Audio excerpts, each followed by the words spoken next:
Hello, everyone. Hello. Hello. You can hear me and see me.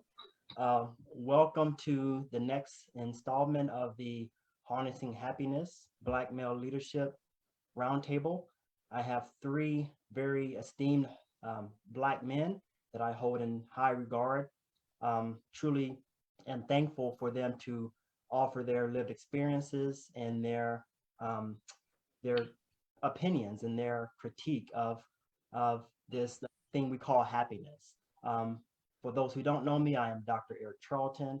I am the creator of the Harnessing Happiness series, and really am particularly interested in Black men and how we define our happiness.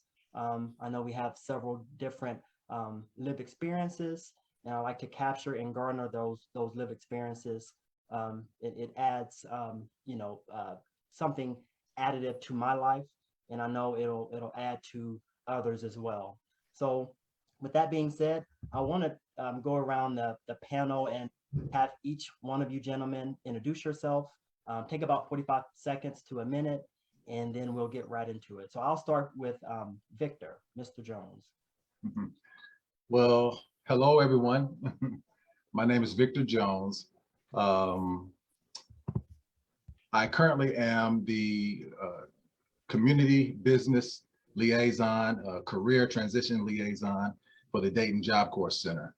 I've worked in education for over a decade, and I feel myself, I believe I'm a servant leader.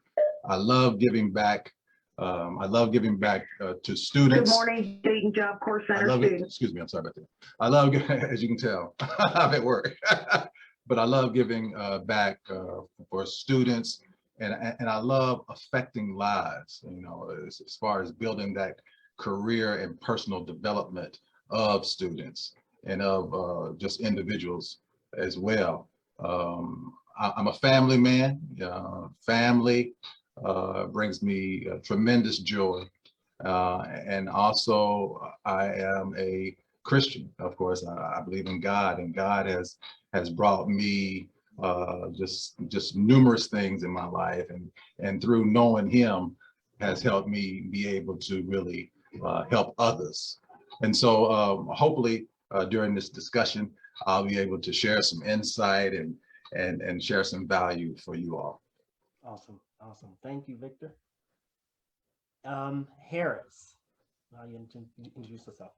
Great, great, great. Thank you. Thank you. I always like to start with my name, Harris Kojo Glover Tay. It's a mouthful. So Harris, common last name. My mother's from Panama, Central America. Kojo, they name us after the day that we're born. My father's from Ghana, West Africa, and we are from the Tay clan. I always like to start just because it kind of shows the tapestry that makes up the man that I am. I am a head coach with Align Performance. That's where I do executive coaching, diversity and inclusion training. I've been doing D&I work now for over 10 years. I started with my background in community organizing in Dayton, Ohio, where I learned, came out of college just ready to change the world, thinking I'm going to do it. Oh no, that's the work of the people. And again, just like my brother Victor Jones said, you have to be a servant leader. It's not about you. And as soon as you realize that it's not about you, true change, not just true change, but sustainable change can occur.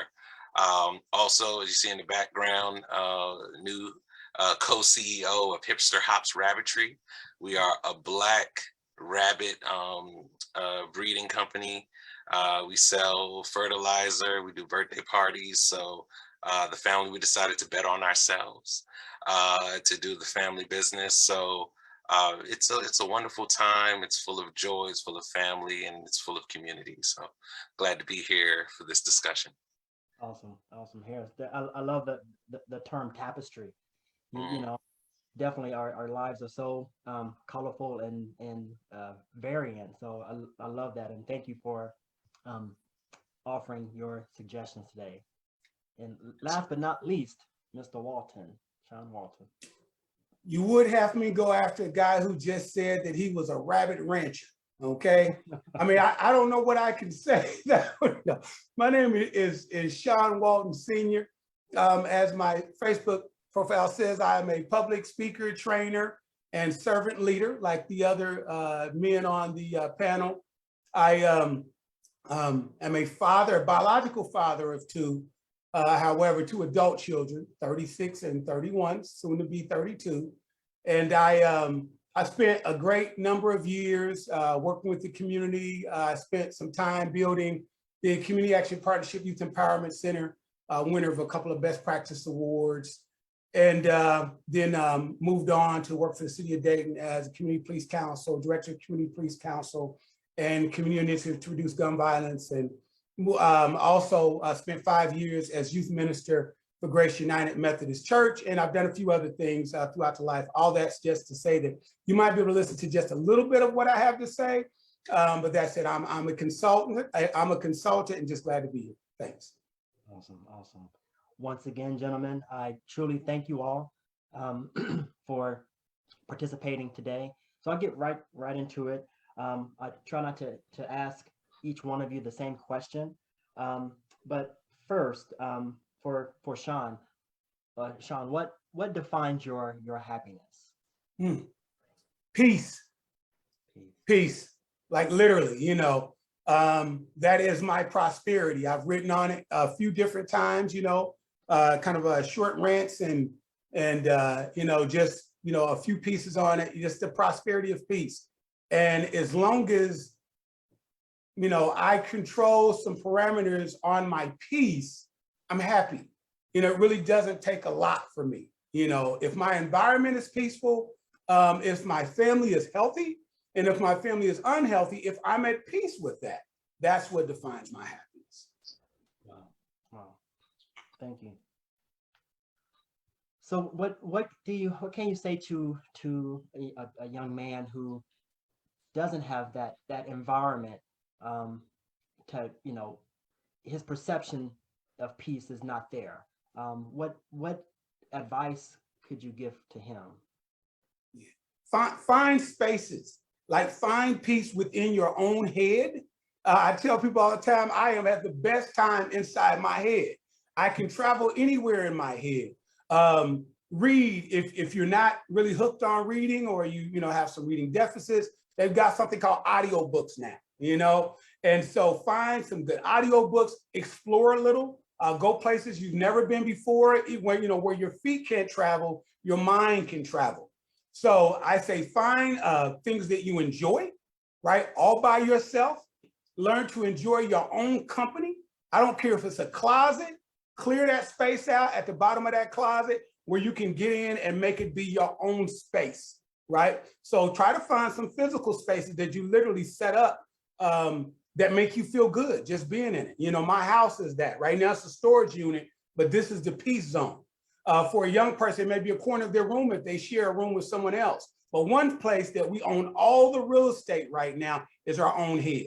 So my thing is go into your own head, that creative space, and find you a place of peace all by yourself inside your own head.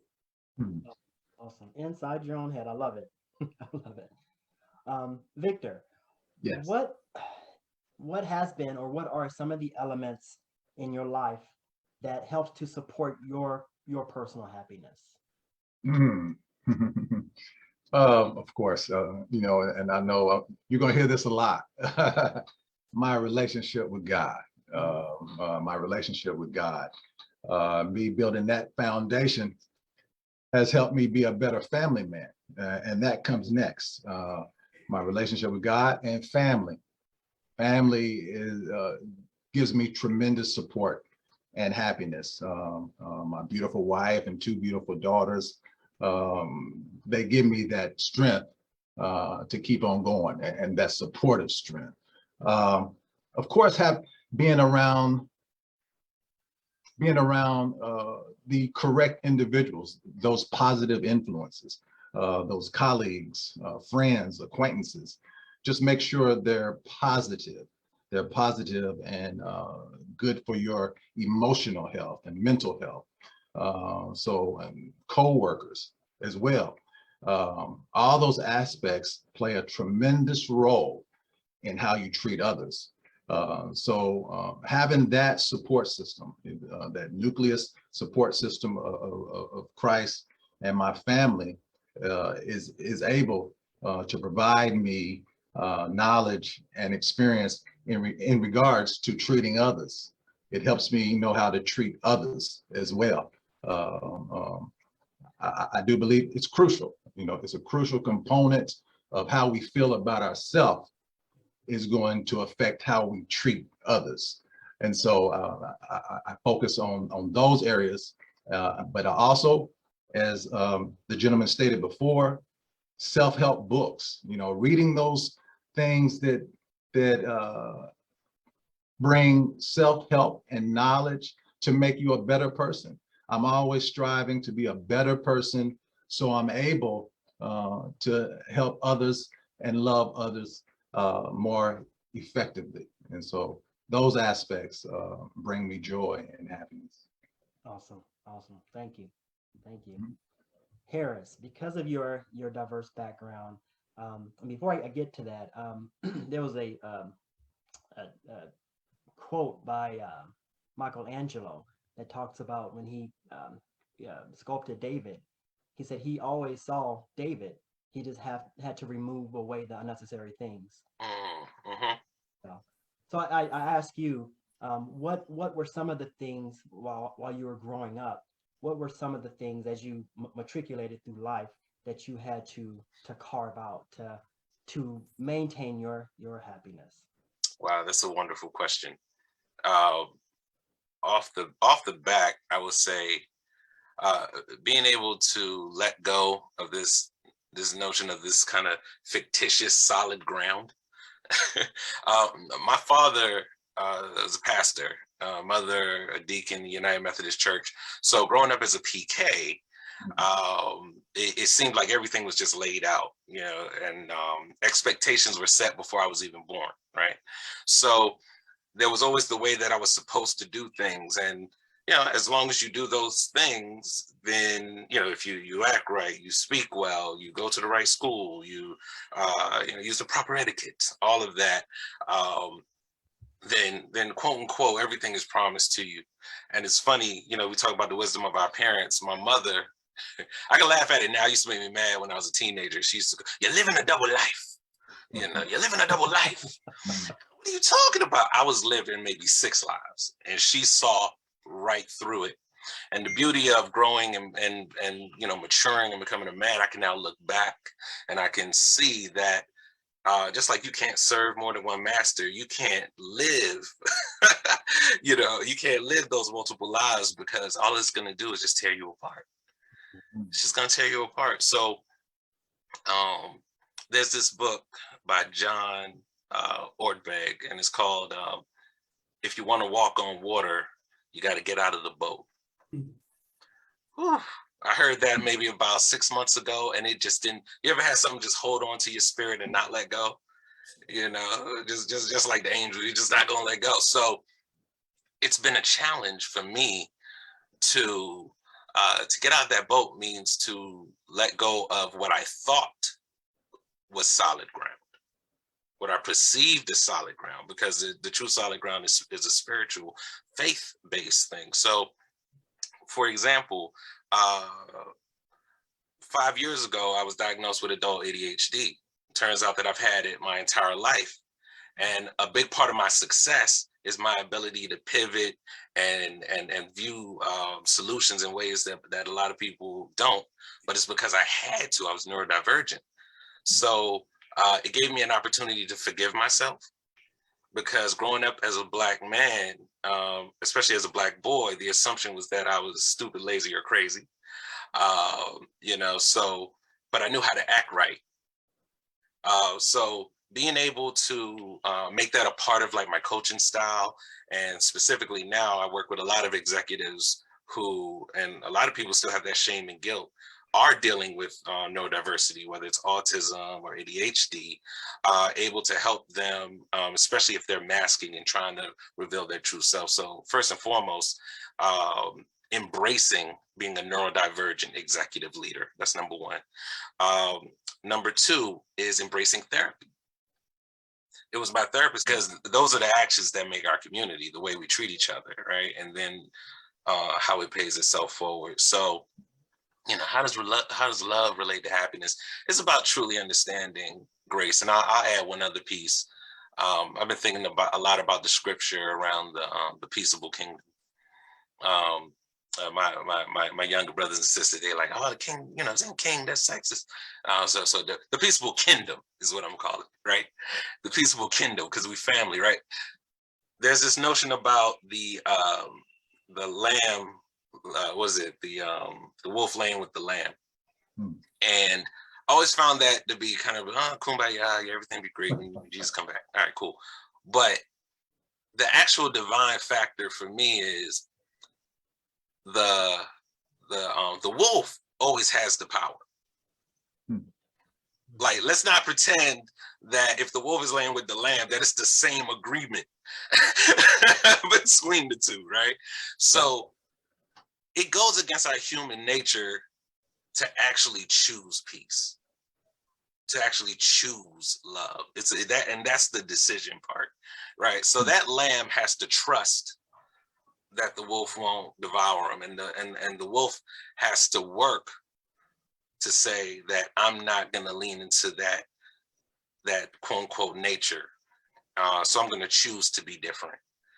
So when they say happiness is a choice, it's about choosing grace and choosing to be different. It's not like, oh, I'm just going to be toxic happy and just pretend like the pain doesn't exist. No, but I am going to do the work to show grace to others, and just hope that permeates the community. Wow.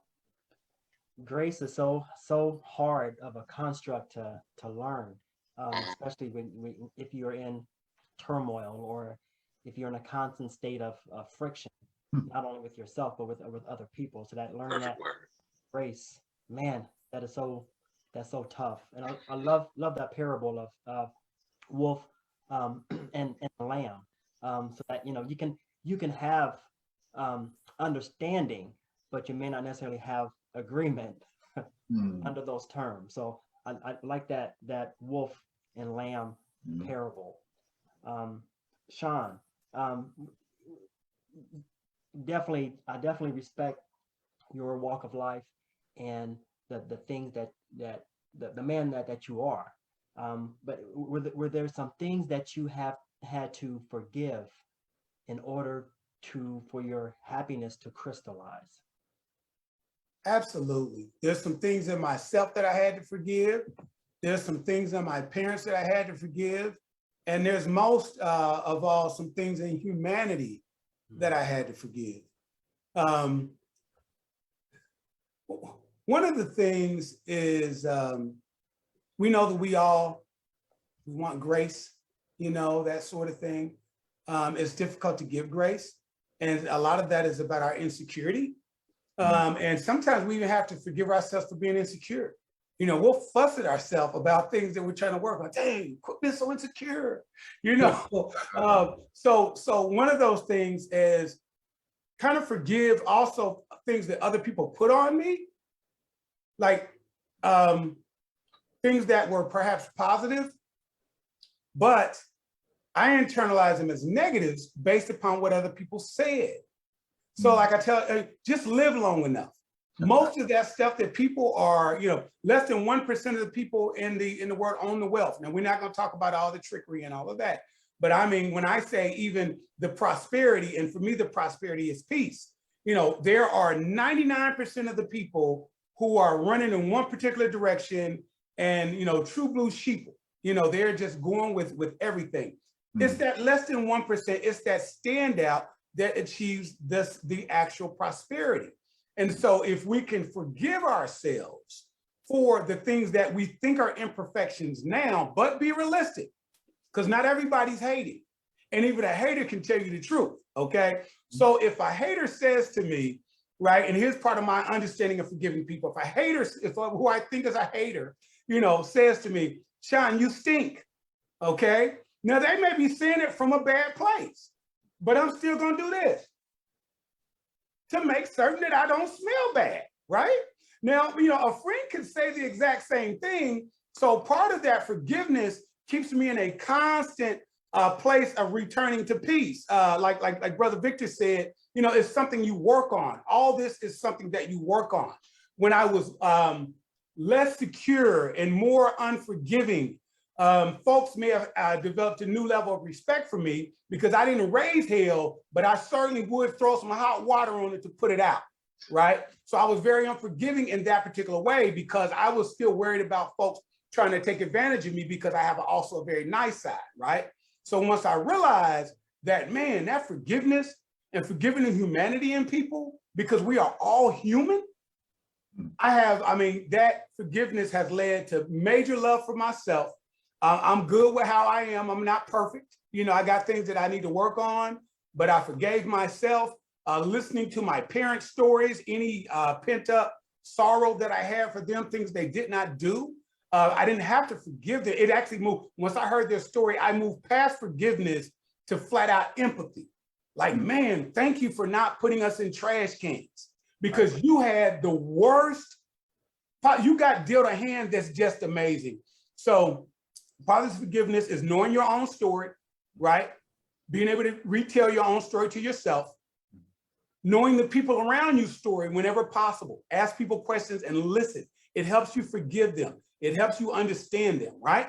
Right. And also knowing the story of Black people, because oftentimes we can be very hard on one another. So we have to continue to retell our story to ourselves so that we're not making excuses, but we are making understandings that we are not just somehow genetically defective, quite honestly, just factually and statistically speaking, we're quite gifted. And historically speaking, we are quite extraordinary, as a matter of fact, right?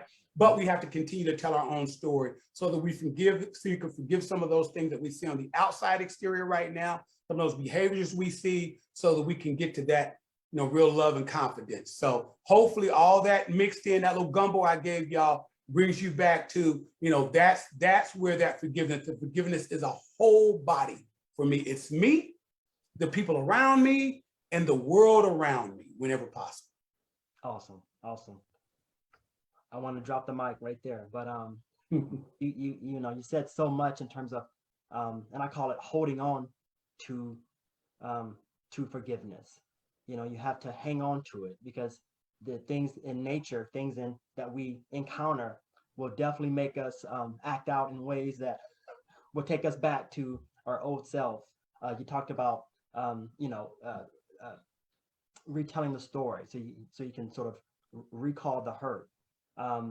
Empathize, you know, so you can learn how to empathize with someone, putting yourself in someone else's shoes, and that's learning our history as Black men and committing yourself. And I just think that for us as Black men, we need to cling to those principles and hang on to them, because you know it's easy to let go. It's easy to give up. It's easy to say, you know what, only I'm going through this, even though we have a shared history. And I love that. Dr. Martin Luther King says, forgiveness means a willingness to go any length to restore a broken relationship. And you know, as you all can attest, as Black men, as Black people, we have a lot of broken relationships. The most important broken relationship sometimes is with us. You know, and we get in our own way. We're in a perpetual abusive relationship with ourselves. So that in itself is not a good thing. But I'll be quiet there. Victor, I want to ask you if you had your board of happiness, your board of directors for your happiness, who would be on it? Wow. Oh, that's deep. My board of happiness. Definitely my family, my wife and my two children would definitely be on it. My mother would be on it. I've got to incorporate my pastor. I got to incorporate my pastor. And oh my goodness, that's a good question. I love a good self-help instructor. I feel like I need them. You know, I'm constantly listening to a lot of self-help YouTube videos, to be honest. You know, I'm listening to a lot of, I listen to some of the ones that you all probably heard of, but not maybe some of the younger crowd hasn't. Jim Rohn or the Les Brown, you know, these individuals. I love positive. I love to be around positivity, and I love leadership, and I love motivation. And so that happiness, I would have to have, you know, my wife, my two daughters, my pastor, and maybe incorporate a self-help instructor, a solid self-help instructor as well. Awesome, awesome. I am gonna ask, you know, Harris and Sean the same question. I'm real curious to hear your answers in terms of your board of directors when it comes to happiness. Who guides you? I'll start with Harris. All right. I'm just gonna go ahead and just say, you know, just copy and paste my mother, wife and kids. If this ever comes back up, y'all were first. Y'all go dig it in the graves. You know, so let's see. All right. So outside of my foundation, I don't know if you just heard the kids. They don't care what daddy do. So I would have to say my father, who has passed, and I feel like I know him more now. That now that I've become a father and become a man and can now reflect on who he was. Because my father and he passed when I was 23, 25. And, you know, at that point in time in my life, I was at that stage where it was like, this is who I want you to be as my dad. And the older I get now, it's about, oh, this is the man you were. And I see now traits in the decisions that I'm making and understanding him better. So that kind of, and again, now I'm going to get into, you know, kind of our African mythology, knowing that our ancestors are there, knowing that a lot of their experiences on this plane isn't who they were spiritually. You know how they say never talk evil of the dead.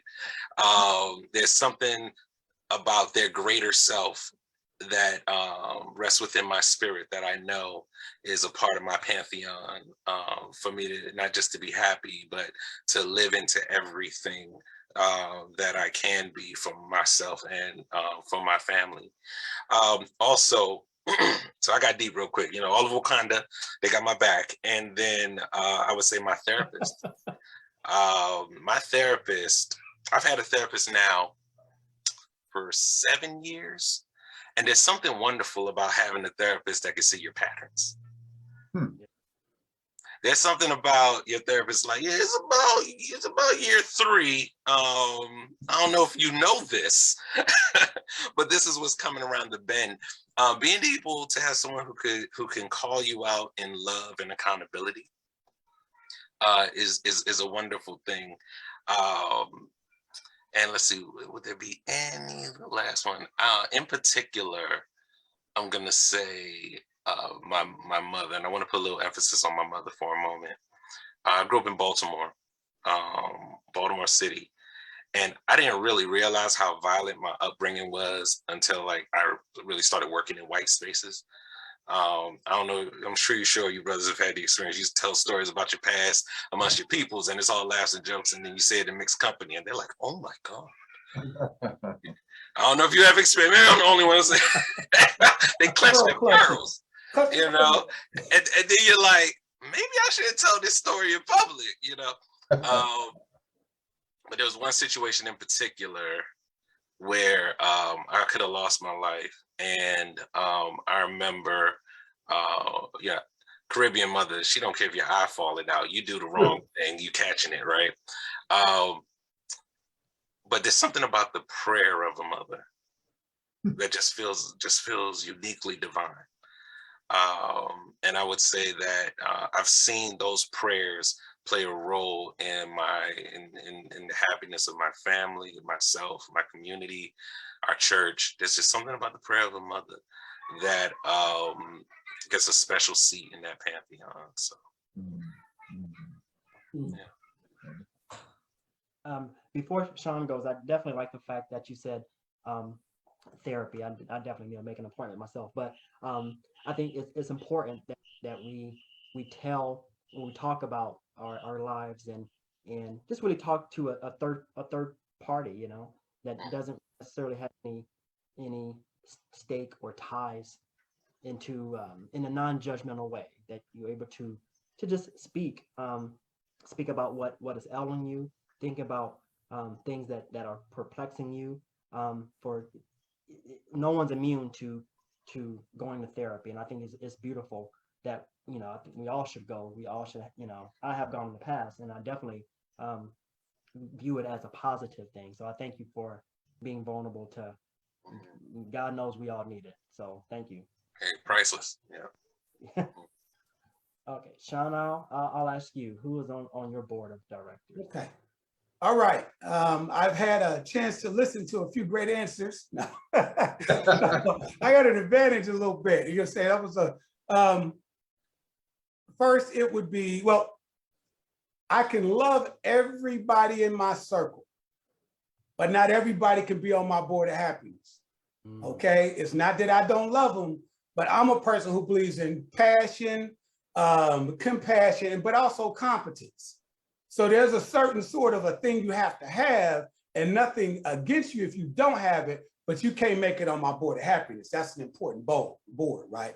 Because that's a governing board, not an advisory board, all right? So first, it would be people who appreciate me for me, just as I am, right? Appreciate, but don't necessarily tolerate anything that might be clearly negative or destructive. So folks who do that, people who nurture me back. I'm a nurturer. I'm a serial nurturer, and I can't help it. But I end up empty a lot because not a whole lot of people understand the concept of nurturing me back. And me being nurtured back is so connected to my happiness that is a must-have, and I figured that out. And also, people who understand the responsibility of their gate. My peace and my happiness is a fence around each and every one of us. Everybody we put on that board is a gate. So all by my little old self, I'm completely boxed in with good and happiness. So when I bring people in, I have to give them a gate responsibility. That means that you have to understand that you are the keeper of that gate. And if you're not competent enough to understand the importance of what peace means to me, so don't bring me no unnecessary mess. If somebody's swinging at my head, definitely holler duck, and I'll know to swing back, right? But anything outside of that, it's okay to come to there and bring it to me. But once you see how I'm getting down and see how I correct myself when I say something overtly negative, when you see that, then you understand the responsibility of your gate, because I've made it clear in the way that I live my life in my standard. So that's what it is. It is folks who appreciate me for me, the way I am, but don't, but love me enough to also say, hey, yeah, you should maybe think about that, right? And also understand if I say I'm okay where I am right now, because number one, I'm just gonna be real with you. I am so extreme. I take all extreme advice from God, so it's never an offense, right? You may be brilliant, but you're not smarter than God, okay? So God is the Holy Spirit first. So that's part of understanding and loving me for me, knowing the extreme relationship I have with faith in the Holy Spirit. And like I said, that nurturing is just, oh my goodness. That nurturing is so important, because as givers, we can be emptied out. And it's, man, it's hard to say we need nurture, right? But because I'm a nurturer, I require nurture. That's literally recharges my lifeblood. If you want me to be on this earth longer, I can't keep pouring out and not get poured back in. But, like I said, with all that said, That gate, those are gatekeepers. And here's the reality. If I find that you cannot keep that gate of happiness, I have to love you, but take your gate responsibilities and I'm gonna fence off that side with no gate until I can find somebody who can accept the responsibility of that gate. I love it. Wow. Got you. Wow. Thank you. You once again drop the mic. I love the gate analogy. And one of my terms of my board is time. Just, you know, I of course, for me, my time equates to peace. So I definitely connect with you, Sean, but anybody who is wasting my time, or that's why I sort of struggle with in meetings. I've said this before, I just struggle with meetings because people start talking about cats, start talking about their dogs, what they did last week. And I'm thinking, wow, I protect my peace by my time. So if you're, you know, doing things that are pressing against my time, and if I feel like I'm wasting it, like you, I'll close off that section. I'll keep moving because I love you, but yeah, you definitely, and you're not being aware of others sensitivity to their space and time. So last question for each of you. So I definitely would like to post that, you know, understanding your gate to, within your happiness. But what, and I'll start with Victor. What has been the happiest phase of your life? When you look back, is there a phase in life that you say, you know what, I was happiest when or at? Wow. Oh, that's a good one. Ooh. Oh, I was happiest. Ooh, that's tough. You're gonna get me in trouble. All of our loved ones are just leaning in now. You know, I mean, oh wow, you know, oh gosh, I got some, you know, when I first got, you know, when I got married. That's the Well, I have to say, I wasn't thinking about yeah, that, you know, I was thinking about just personal happiness. yeah, Just personal happy. Yeah, personal happy. You know, when and I know you've heard this a lot. When I really built my relationship with Jesus Christ, I have to say, for me, it changed my life. It gave me the most confidence that I ever had. It gave me the most confidence.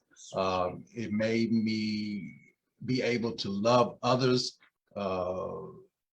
in a tremendous way, to have certain forgiveness, the forgiveness because forgive them, Father, for they know not what they do. You know, all those things, you know, once I built my relationship with Jesus Christ, that really changed my life. It made me have more patience with people, patience and understanding, more self-love, which assisted me in loving others in a big time way and helping others in a big time way. Because I do believe when you are able to love yourself, you're able to love others and treat others better. I mean, it just resonates. You can't help but to be able to affect others in a positive way when you feel positive and good about yourself. It radiates.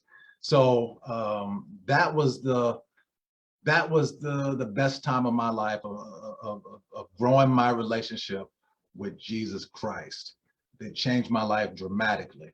And I'll tell others, love yourself.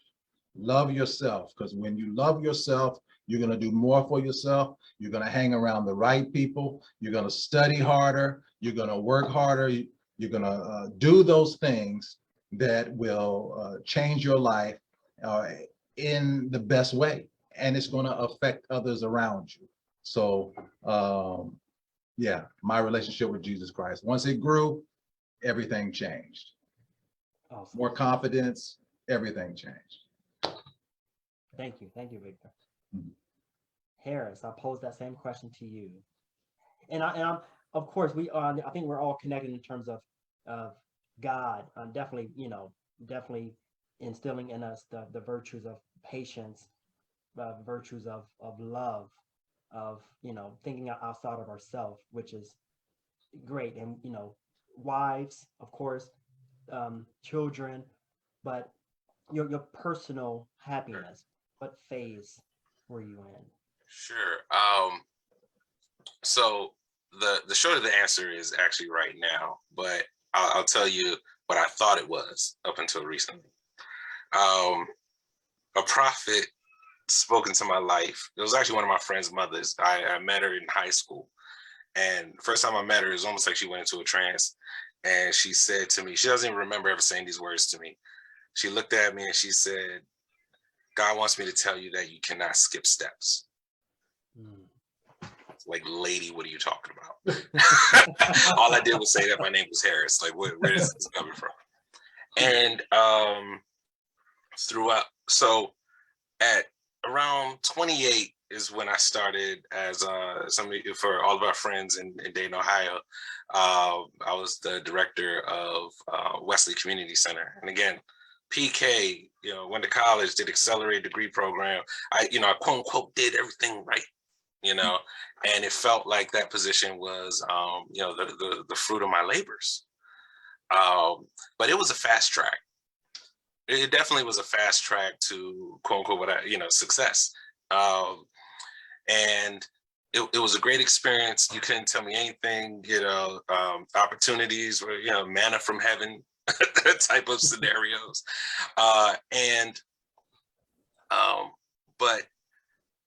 as life progressed and, become a father and just, started learning more about even politics and what it means to be not just a man, but a leader in a community who has a heart for the people and to be a servant, and realizing that there's some people who will hate you because you love others. I started to realize that all of that fast tracking meant that there was some internal development steps that I had missed. When the community wasn't happy with me, I thought it was all gonna crumble, but when you have those ups and downs along the way, you realize that tomorrow is another day and the sun will shine, and that the overall arc of your story is going to be what speaks for you, not any one moment, right? So I'm speaking cautiously, even as I say right now, this is my happiest moment, because I know I still have a whole lot to learn. But what's different this time around is the steps that involved self-awareness, the steps that involved learning forgiveness in the face of, no apologies, the understanding restorative justice, understanding that sometimes you apologize for something, even if you feel that you haven't done anything wrong, for the nature of either the relationship or just because God has told you to do it. Because sometimes the way things play out, somebody will come back to you and say, you know what, that was completely different from what I felt it was at that time. And the change had nothing to do with me. So this is a season of acceptance. This is a season of very little ego. This is a season of gratitude. Just saying thank you, God, and really meaning it, not like, thank you for giving me what I deserve. No, thank you because I didn't have to be here. Right. Thank you for being in this spiritual place of joy, even in the midst of turmoil. That's a blessing in and of itself. So right now, in contrast, I would say is the happiest time of my life. Wow. Very good. Eloquently said, Harris. I know we're running out of time, but I definitely want to allow Sean to close us out in terms of posing the same question. Okay. Right now, and I have to say that nothing against some of the things in the past, but right now, and those right nows happen, they go in and out, right? It's kind of ebbs and flows, a couple seconds from now, I may have a bad experience, but I don't stay there. So it's usually for me the right now. If you ask me that 10 minutes from now, give me a second, it's going to be back from the right now because I am at peace, not complacent, but I'm at peace. I am probably in the worst position that I have in many areas of my life that I've ever been in, ever. And I mean that, but I'm at peace with it, not complacent. So I'm doing the things I can to change the things, but I'm at peace, right? And I experience concern, but seldom fear. I don't even fear like death of natural causes at this point.